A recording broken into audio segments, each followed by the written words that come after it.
Hey, what's up guys? John here. Joe Biden just made a statement, and this statement that he made basically proved everything that I was saying was 100% accurate. And it's concerning. It really is, because I was hoping that I was completely wrong. A lot of what I said was going to happen is, more inflation, more problems, supply chain issues. People said, no, that's not going to happen. No, things are going to get back to normal. Everything's going to be better, right? But let's take a hard look at what he's saying is going to happen and what just happened. So over 2021, we saw used car prices go up 40%. We saw gasoline prices increase by almost 60%. Gasoline prices 60%, meaning it costs more to get items from where they are to where they need to be for you to purchase them, right? And they just bake that into the price that you're gonna pay. They say, okay, well, this is what it costs me now. This is what you have to pay. And then Elizabeth Warren comes out and says, no, it's these greedy capitalists taking advantage of all these poor Americans. That's who the problem is. That's who is at blame. But when we're looking at everything else too, pork products, everything, 10, 15, 20, rent's up 18%, all these things are up, right? Somehow they come up with a CPI, Consumer Price Index, saying that real inflation, it's 7%. 7%. I don't know. I haven't seen anything yet that's only increased by 7%. Maybe they have more accurate data. Maybe their information is better than mine. I'm just looking at, what things people actually purchase on a day-to-day. It looks to me like 20% is probably more realistic, a 20% inflation, right? So you're like, okay, we already knew that, John. You already told us that. Well, if they're saying 7%, now Joe Biden's saying we're going to 10. We're going to 10%. So what does that mean? That means we're going to see 40% more inflation than what we've already seen. So if we saw 20% inflation, then we're going to now be seeing about 30 to 35% inflation. That is insane. This is, again, not from me. This is what Biden is telling us, is that we are going to see inflation go to 10%, right? And so I look at this and I say, we're going to see a 10% inflation, and we're also seeing the cost of oil going up. And they said we need to get prepared for this. They said we need to get ready for this newfound cost, right? Well, at the same time that they're doing this, they're jacking up interest rates. March, they're scheduled for that interest rate hike. We're already seeing it across mortgages. Mortgages are pulling back. People are a little bit more, they're doubting and questioning the purchase. We're seeing even Miami prices pulling back, right? We're seeing prices across the board right now. People are wondering, is this the time to refi or should I wait? A lot of people are sitting on the sidelines now. Homes are taking a little bit longer to sell. We didn't see that before, right? Well, we're seeing this inflation problem, and they're talking about increasing interest rates across the board. Some estimates are up to 9%, or nine times, increasing rates 9 times at 25 basis points per increase over the next 12 months from now until March 2023, right? So this is what I'm looking at. If the traditional American is making $36,000 a year, that's the average, $36,000 per year, means they're making $3,000 a month, right? $3,000 a month, and this is gross income. So this does not factor in for everything that's getting taken out of the check, taxes, city taxes, payroll, anything else, right? This is the gross numbers, $3,000 a month, right? $3,000 a month. So after taxes and everything, maybe it's $2,500, maybe it's $2,400, right?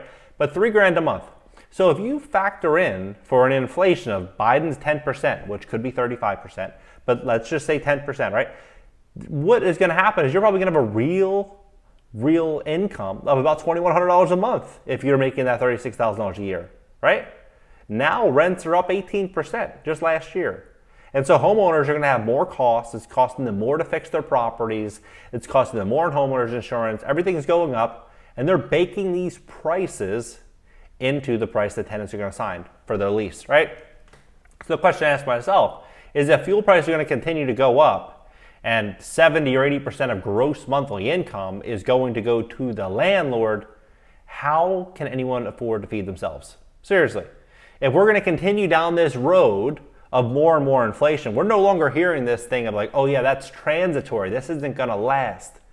We're not hearing that anymore. We're hearing this is it. This is the new America. Yeah, this is where we are right now. So I'm sharing this information because I was actually shocked that Biden said, yeah, we're going up another 40% from here. So they said, we got to get ready to do what's right, right? And so we're going to go up again. And I think that what a lot of people aren't realizing, and some things that I'm thinking about are, let's see how Bitcoin produces and provides. Because a lot of people say that Bitcoin is the new gold. Maybe it is, but I think it's never been tested at this level. It's never been tested at this level. I wonder, this is purely speculative, if a lot of people that purchased Bitcoin in the last 2 years did so because they made more money by working under the table, unemployment, PPP loans, stimulus. They were making all this money that they kept seeing Bitcoin, all these cryptos going up. They're like, hey, I'm going to put all my money in here. I'm going to do this, right?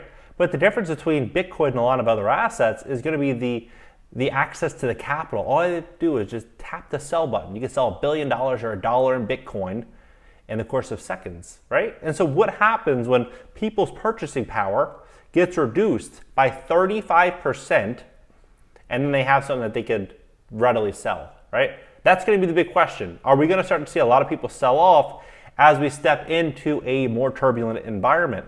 The other thing is like gold, for example, in which they said Bitcoin is the new gold.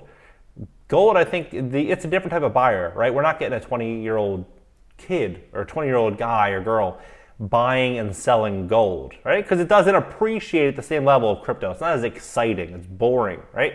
With gold, you can buy it and just hold on to it forever, right? And but it's harder to sell, and that's why I think that what we're going to see is I think we're going to start to see money head to more safe havens because who's going to trust the dollar? Seriously, like at this point, I'm even asking myself, like, this country's founded in 1776. Here we are in 2022, like 250, 260 years later. And we printed all of that money, right? The last 2 years, we printed 40% of it. That, to me, that shows that this dollar is going to be in some serious trouble. And I think that what people are going to say is, where can I allocate these fiat currencies safely to protect my purchasing power? People are going to start looking at things more defensively. This is not an America we've ever seen before, and it's not going to be an America we'll probably ever see again because we're continuing in this direction. This is a one-way trip that we're going through right now. And this is going to greatly shape the economy. I think it's going to greatly shape the stock market. I think that we're going to see all asset classes get tested, and I think we're going to see all careers get tested. You have to ask yourself as well, if you're a business owner, a small business owner, how can you, as a business owner, continue increasing your prices when everything else is going to be going up as well, including your labor? And even the people at $20, $25 an hour, they don't even show up. Right now, I'm paying a young guy like $25 an hour to do some side work for me, and he hasn't shown up in the last 3 days. 3 days, and he's getting $25 an hour. Like, he's probably only worth $30. I'm probably only getting $5 an hour in value out of this guy for this, right? How can small businesses compete with that? That's the big question to ask myself. Like he's literally just doing secretarial work for me. And this is the big question we all have to ask ourselves, is if small businesses are going to have to pay these huge sums, they're going to pay more for everything, insurance, energy, utility, everything is going to be going up. How can they stay in business? And if 76% of all landlords in America are small mom and pops, and their businesses are getting dragged down, and their properties are costing them more to operate, to me, it equates to a big wealth transfer. And this mania we've been seeing in the real estate market, it looks like we're kind of like stepping away from that in some regards. Miami's real estate market is kind of pulling back a little bit slightly. We're seeing mortgage rates go up. We're seeing people stand back a little bit and kind of wait to see. They have more of a wait and see attitude, whereas 6 months ago and 5 months ago, they were just buying anything they could possibly buy. People are very alert, very attentive as to what's going on. But to me, it just goes to show where we are headed if they're going to make a statement in February saying that we are going to go up to 10%. We're in hyperinflation. This is what we're in right now, hyperinflation. It's wild to me because when we look at things, as our parents taught us, save your money.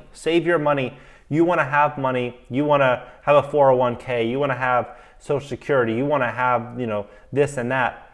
This is a whole different world, right? This is a whole different world. it probably doesn't even pay you to save the cash anymore.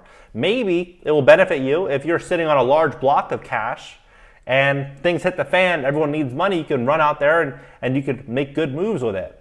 But it's the big question of when things will hit the fan. How long will it take? Will they keep propping things up?